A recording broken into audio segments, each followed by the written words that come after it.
Stealing. What's Italian for stealing? Probably look it up. Hold on a second here. Bear with me. I'm one of those old guys on his phone that you have to sit there and watch him do shit on their phone. And you're like, oh my gosh, old person, stop doing shit on your phone. I'm that guy right now. Staking, no. Oh wait, hold on. Rubare. What was that? Rubare. Sorry? Rubare. Rubare. Rubare. We're stealing this. And it's half a shame to steal it because we're such a huge fans of Le Pupille anyway. When we steal it, it's like a bonus. So it's not really kind of stealing because we do buy the wines at the normal prices anyway and love them and adore them and have been for decades. But hey, you know, never look a gift horse in the mouth, right? So in this case, we are stealing this wine. Absolutely gorgeous wine.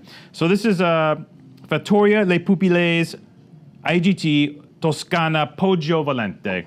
So Poggio Valente is 100% Sangiovese wine from Tuscany, from the south of Tuscany, around Scanzano. So, you know, Elisabetta and the Le Pupille label became popular in the 80s. She was young, dynamic, amazing, and created this label out of nothing and basically put the appellation of Morellino di Scanzano on the map pretty much single-handedly with a series of wines that were profound and amazing from this terroir. She produces 100-point wines, Safredi, that's considered one of the top super Tuscan-style wines in Italy. She produces fabulous Morellino di Scanzano, and basically she's just a complete all-star and amazing person. Along with her daughter Clara, now, who is involved with the winery, as well as the guidance and assistance of course, the great Luca da Toma, one of the great consulting enologists in Italy and on the planet. Basically, every year, every wine is blinkers, right? This is a no-brainer. This is the easiest decision you have to make today, right? Other than, do I have a second glass of Petrus? Right? Okay, if that's an issue, then this could be a more difficult decision. But unless your day has that decision in it, this is the easiest decision. No, that'd be an easy decision too. Yeah, they're both easy. Okay, 100% Sangiovese, Toscana, Le Pupille. Why do we like these wines? Elisabetta she's never been content, right? I love winemakers, property owners that have never been content, man.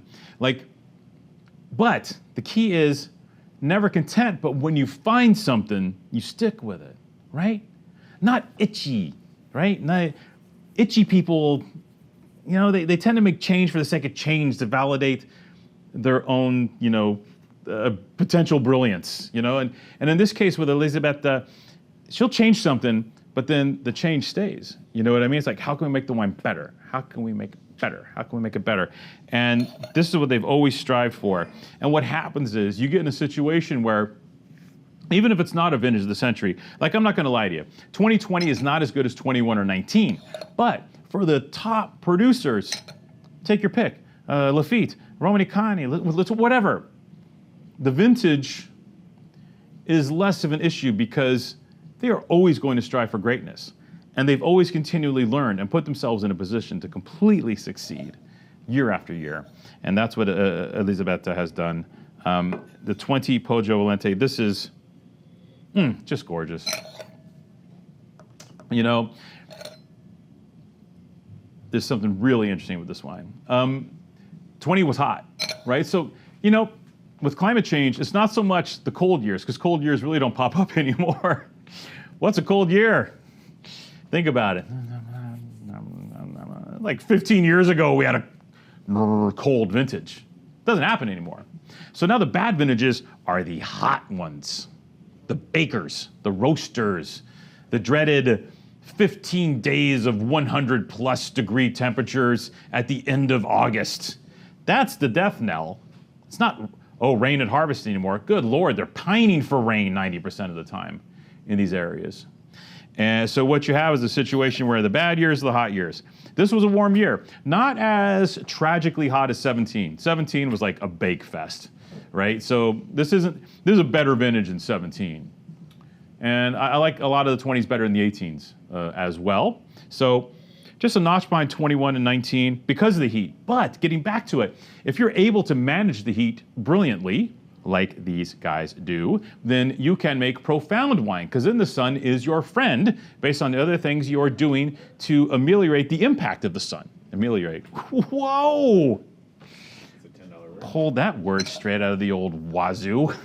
I went to college. Didn't finish, but I went there. Let's check this out.